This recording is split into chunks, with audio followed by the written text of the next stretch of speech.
Y'all know something? The more and more I watch these shows, the more I am convinced that the producers and the production companies, they like the drama. They like the intense, vitriolic drama that makes us cringe, okay? It makes us cringe. And we're going to talk about it in this episode of the Basketball Wives reunion for season 9, episode 1. We're going to get into it, okay? We're going to talk about how all of this is leading up to EVELYN versus OG. We know it's coming. We know it's coming. It is screaming from across the Ponderosa. This is what is about to happen, okay?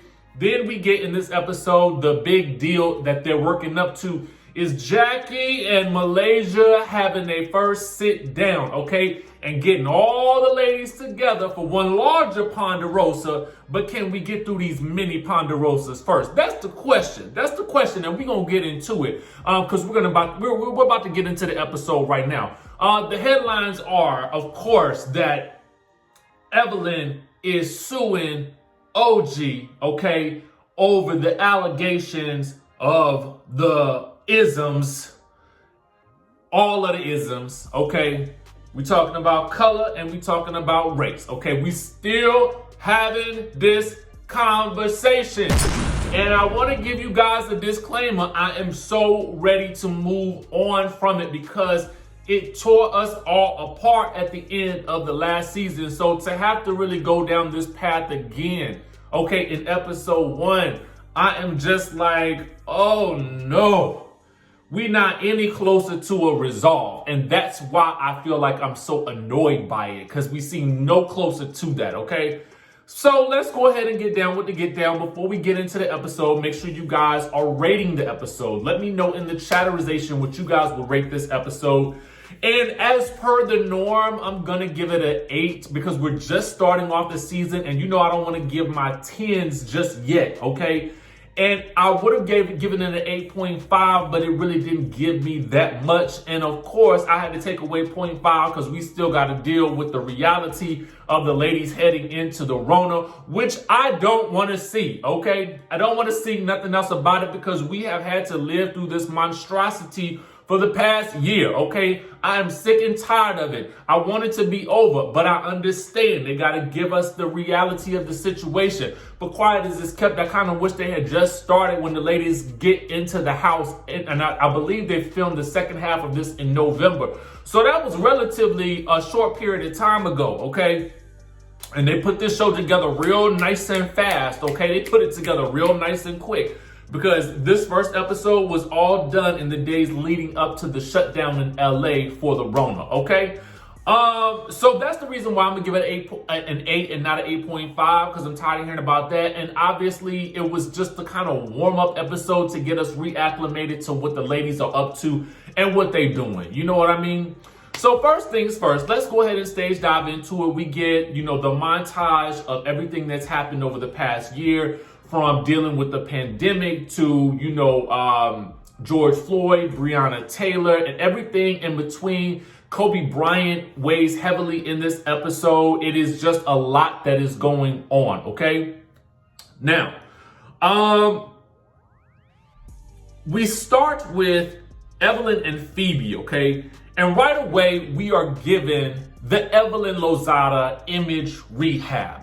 Okay, we learned that she is now heavily involved in the charity work, and she has been baptized in the blood. Okay, baptized in the blood. I wonder if it was at Mary Cosby's church. You was lost. You was once lost. Oh my gosh, but now you're found. Probably not, okay? Probably not. No. They cutting avocados, okay? Now, personally for me, I'm with Phoebe on this one. I don't like to cut no avocados because I just feel like it's dangerous. You know what I'm saying? It's real weird to get into. You got to make sure you got the right kind of avocado. They got to be ripe. If it's too hard, you can't really cut it. You can't use it. It's just too stressful to me. Just buy yourself some guac, okay? And call it a day. Now, Phoebe apparently was about to sign to a label, but she did not end up signing. I have no clue whether or not this girl is still doing the rap thing, okay? because I don't really follow her on social media like that, but I'm about to start back, okay? And I want to say something. I like Phoebe, and obviously VH1 likes Phoebe too, because they have clearly given her a lot of screen time in this episode. And I feel like there's something that they find humorous about her, and she has this youthful energy that I feel like the producers feel like people can relate to, okay? Especially women her age, right? And she's funny. She's funny in her confessionals. At least I think so, okay? We learned that she's been praying to the gods of Sierra, and she is rekindling a romance with Damian Barry, who is a retired football player. Now, we learned they used to talk, but that he was talking to other chicks. And at this point, I know she was not praying to the right people, okay? Because this was not the Sierra prayer, okay? Because this man had been cheating on you from before. So this ain't the Sierra prayer. I don't know what this may be. This may be the Sierra prayer when she got with Future, but it ain't the Sierra prayer for when she got with Russell. Okay, that's all I got to say about that. Now I don't know. This man could have changed, but I'm just letting you know from what she told us from his past. Okay, that the man had been cheated on her, and she found out some other things about him that didn't seem too, savory. Okay, so then we learned that your girl EVELYN wants to live in a gated community with more security, because after all of the claims from last year, after she put that monkey emoji in that message about people not watching Harder Than Haters or whoever what she said, okay, and then OG came out and basically called her, a bigot and all types of things. She finds that she is receiving all types of threats, okay, and she wants to, have more protection for herself. And my thought is, well, I don't understand why you wasn't living in a gated community in the first place. I mean, I just, in my mind, I would have thought that she was living in a gated community, and I don't know why. I guess I thought that based on, her being with Carl Crawford and having his child, that she would probably already be in the gated community. But, the gated community, especially in LA, is expensive, okay? It is very, very expensive. So maybe that's why, she ain't living in the gated community as of yet, okay? We find that she is still trying to defend the post that she made. Now, here's the thing for me. It's like, oh no, this post didn't make you look good, girl. And so the thing that I would recommend is just don't talk about it no more. Hopefully, if you don't talk about it, we can all just forget about it. I would like to forget about it myself, because I just feel like I don't want to go down this rabbit hole. And if you ain't gonna just say, I ain't mean it like that. I'm so sorry. I shouldn't have posted that, because I understand that for a lot of people that can be really perceived as hurtful. Okay. If you're not going to say that, then let's not talk about it. Okay. Bottom line. Phoebe's like, why are you crying? Okay. And so, moving right along, Shaunie is with Sharif as he's getting the Kobe Bryant tattoo. We learned that Mimi and Sharif are going to LSU. And we also learn later that Shakir is staying with Shaq in the ATL. So Shaunie has decided that she wants to move to the Houston to be closer to everybody. Now, I didn't understand this, because to me, it would have seemed like if you wanted to really be closer to everybody, you would have either moved to Louisiana or you would have moved to Atlanta. To me, that would have been the obvious go-to, or maybe even back to Miami, because it seems like these are closer to basically what the rest of the family is. So why Houston? Is there something going on in the Houston? Shaunie, let me know what's going on down to the Houston. Now, I heard that Houston is popping. I ain't never been. I'm sad to say it. I have never been, but if there's some Sky Squad members down into the Houston, maybe when it's time for me to, when the world open back up like it needs to do, we can get down to the Houston and have a little meet and greet or something like that. You know what I'm saying? But for the most part, I mean, is Basketball Wives Houston ever going to happen? Let us know. Love and Hip Hop Houston. I heard they try to do that. So what's going on in Houston that you need to be running down to the thing? Or is she got family down to the Houston? Maybe she got more family down to the Houston than she got in any place else, but except for the kids, okay? Anyway, Jackie meets up with OG. We learned that Jackie and Doug are coming up on 25 years of marriage. Jackie is looking good in her confessional. OG and Kwame are buying and building on some land. Okay, OG is concerned and she's worried that people have her address, including the plaintiff who was able to serve her with some paperwork to sue her, okay? So now she don't want nobody to know the address. So I'm like, girl, you can't run from it. I mean, it is what it is at this point. You just got to go to court and just get it over with. And by the way, it is very shocking to me that these two, that they're able to sue each other, or one of the others able to sue, because typically in these contracts, you can't sue a cast member, okay? So that's kind of odd to me. You know, OG still believes that EVELYN exhibits the color issues, okay, and the race issues. Jackie says that it never seemed to come across as the race issue or the color issue, and wants her and EVELYN to fix it.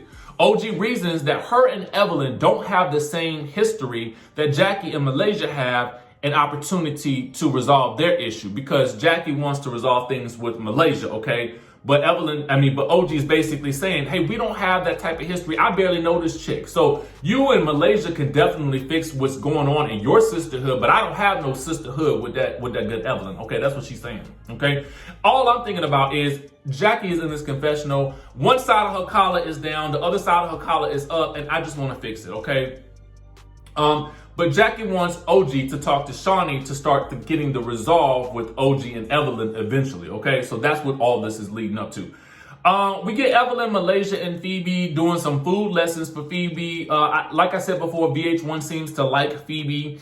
Malaysia has been running back and forth betwixt LA and Atlanta, and Phoebe confesses that she's still worried about her man cheating, okay? EVELYN says that she feels like this is more than about the man, and that Phoebe won't let her guard down because of all the men that have cheated on her in the past. Now, my advice is, when it ends like that and the person has cheated on you, don't go back. Do not reread a chapter in a book that you have already read before. We already know how the situation ends. Now, I don't know where where they are today with it. They could be together and happy. And people can change. But to be quite honest with you, I am the type of person that I don't really, once I close the book on a chapter, if it's really closed, you know what I'm saying? Once I close that book, then I'm over it. I'm ready to move on to the next thing, because you're not going to get the opportunity to cheat on me again, okay? Especially, and I'm talking about situations that end with cheating or some type of abuse or misuse of the relationship. You know what I'm saying? So that's that on that. That's how I feel about it. I don't know how y'all feel, but let me know in the chatterization what y'all think. Anyway, Shaunie and Jackie meet up for some chocolate sampling. Jackie is talking about how the chocolate is making her hard. So she ends up telling Jackie that she's moving to Houston, and Jackie takes it well and wants to throw her a party, okay? Jackie brings up the OG and the color issue, and Shaunie wants to have a grown woman conversation that is not confrontational. Now, in this moment, Shaunie gives me exactly what I need that she did not give me in the interviews leading up to the season premiere, which is that she is open to hearing OG out and hearing her experience, and she wishes that it weren't so. That is what I needed to hear, and I'm super excited that we are at least on the path to that, okay? But little do we know that it won't happen for about a couple of months, because they're about to take a break in filming because of the pandemic. Okay, so we end up meeting Liza Morales with Shaunie and EVELYN. We learn that Liza is just moved back to LA. She's trying to find a new place. EVELYN is like, you looking in this area? She's tired of Lamar Odom's public drama affecting the kids, and she's having to pick up the slack for that, okay? She says she's ready to leave the drama in the past. Well, I don't know why you joining this group, girl, because at the end of the day, you just about to encounter more drama. But off the rip, I like Liza. She seems very grounded, and she gives me a New York type of energy. I'm not really sure where she's from. Let me know in the chatterization if you guys know where she's from originally, what the vibe is. But she was giving me real New York energy or whatever. Okay, so OG and Kwame are going mattress shopping. Now, the only option for a mattress for that size, man, and trust me, I know because I'm about that size, is a California king or some type of king, okay? Some type of king bed, okay?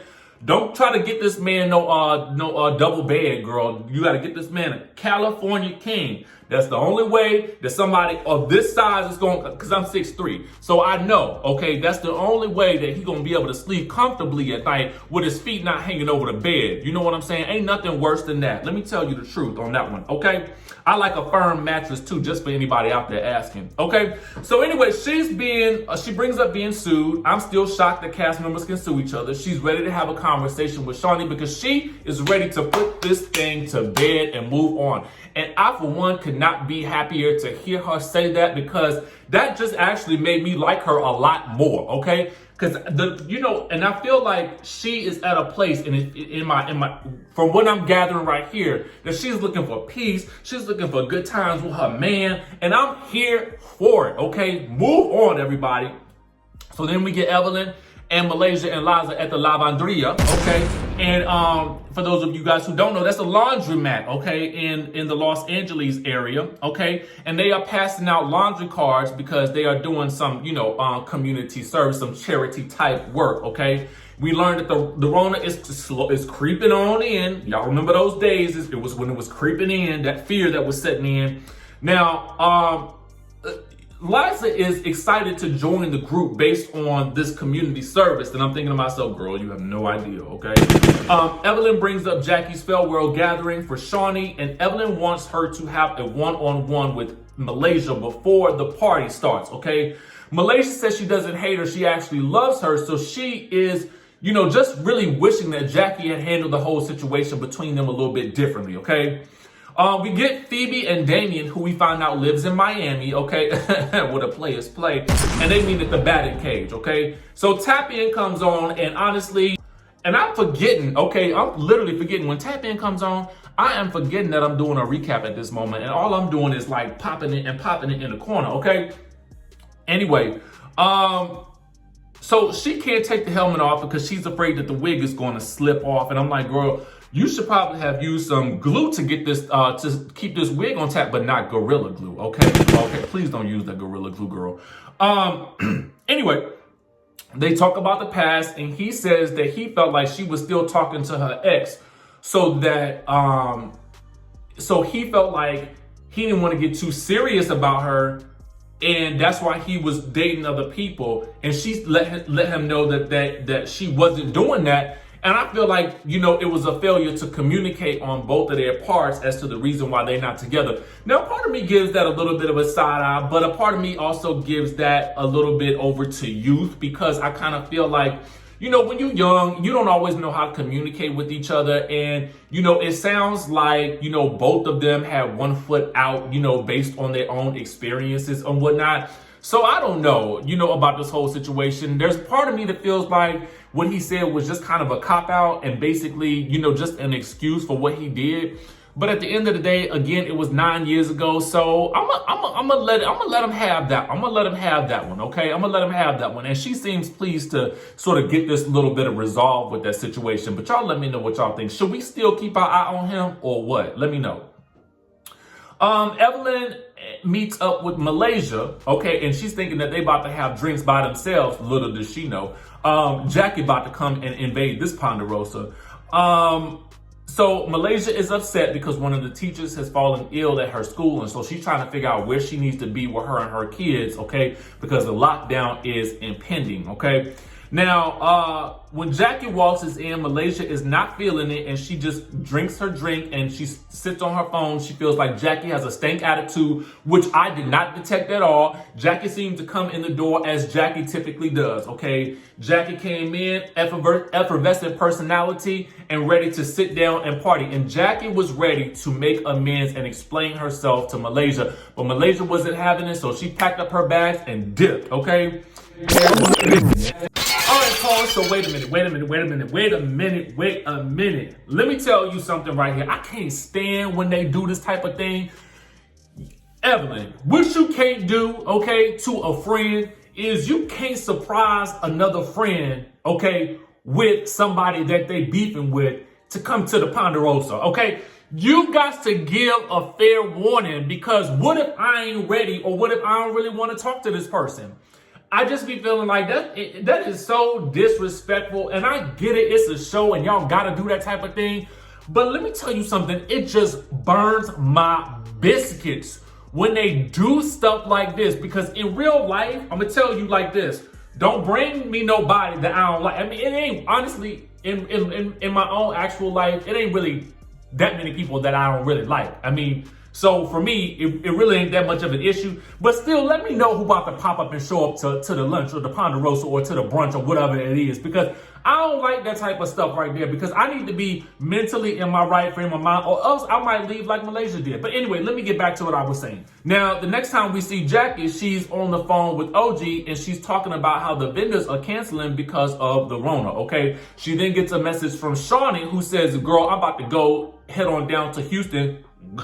Who knows why, okay? We still don't know what's in Houston. But anyway, she heading on down to Houston, hunker down with the kids, okay? And she trying to be with her family. And then the next thing we get is a safe at home order that goes into effect. But the preview for when the ladies do get back together looks good, okay? So apparently one of the Nia Naria girls then dated Phoebe's ex, Lance, okay? So Phoebe then labels one of the girls a stalker. Okay, so then we get OG.